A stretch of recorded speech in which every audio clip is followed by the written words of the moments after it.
Péristère, chant d'Érine, fragment du poème d'Érine. Érine a fait peu de choses, ses vers sont peu nombreux, mais on y sent la présence des muses.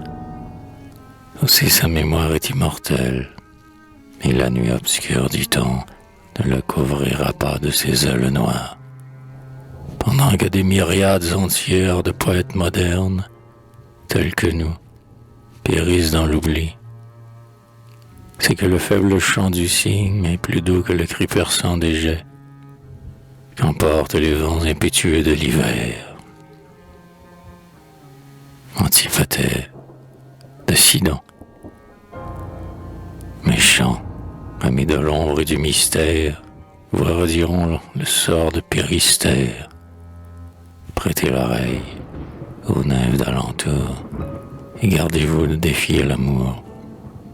Pour soulager ces passereaux fidèles, le char d'azur de la reine des belles s'abat à l'ombre au sein des prés fleuris. Libres de nœuds, les oiseaux de cyprès, au flot d'argent des ondes jaillissantes, rafraîchissaient leurs ailes frémissantes.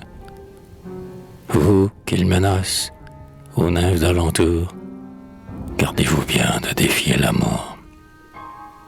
Près de sa mère, étendue sur la rive, amour rêvait et riait à la fois. Faible jouet de sa malice oisive, l'image des champs s'effeuillait sous ses doigts. Pourquoi livrer d'inutiles offrandes au vent jaloux, tandis qu'à leur parvis, igné des Paphos, préclame des guirlandes? Viens essayer, diviner son fils, qui de nous deux, sur le sein de Cybèle, aura cueilli la moisson la plus belle.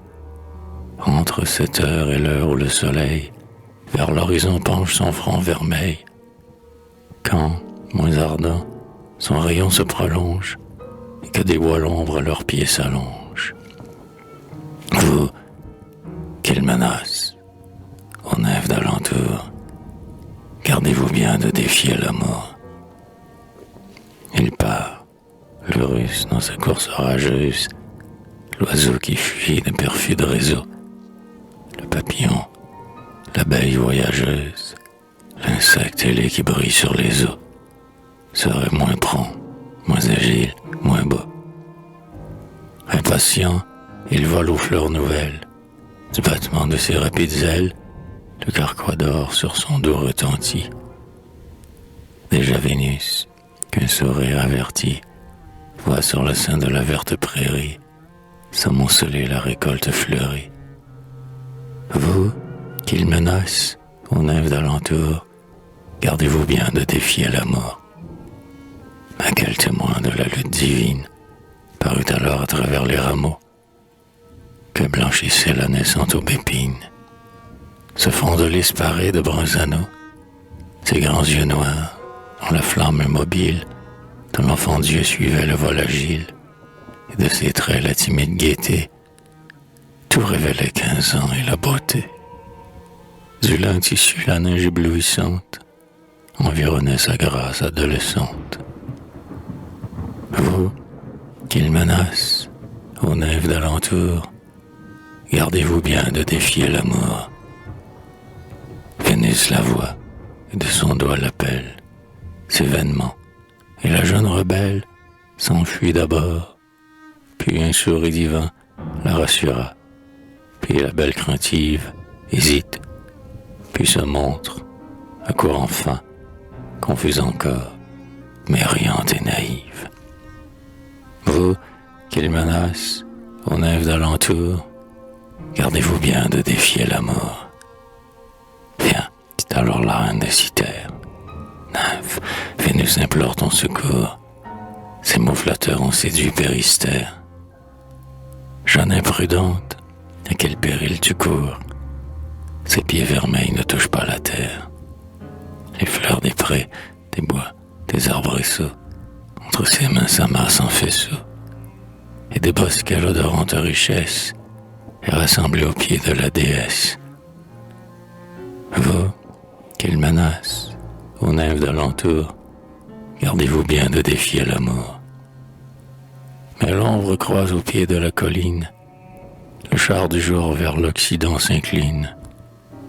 Vénus alors montre l'amour surpris, l'ample moisson autour d'elle amassée. Il s'en irrite, et sa fierté blessée, de ce combat cède à regret le prix. Mais son vainqueur bientôt frappe sa vue. Près de Cypris, une nymphe ingénue se tient cachée, et, sous ses voiles blonds, presse son cœur et ses deux bras tremblants. L'enfant ailé lui promet un salaire, et de son arc la frappe avec colère. Vous, qu'il menace, aux nymphes d'alentour, gardez-vous bien de défier l'amour. Courroux fatal, triste métamorphose, un froid soudain roidit ses pieds de rose, et de son corps induvé argenté, ensevelit la pudique beauté. Sa voix s'éteint, ses yeux en vain supplient, ses blancs tissus en elle se replient. Elle veut fuir, mais d'un vol impuissant, sur le gazon retombe en gémissant. Et les colombes, et son plaintif langage, semblent redire aux échos du bocage: vous, qu'il menace, aux nymphes d'alentour, gardez-vous bien de défier l'amour.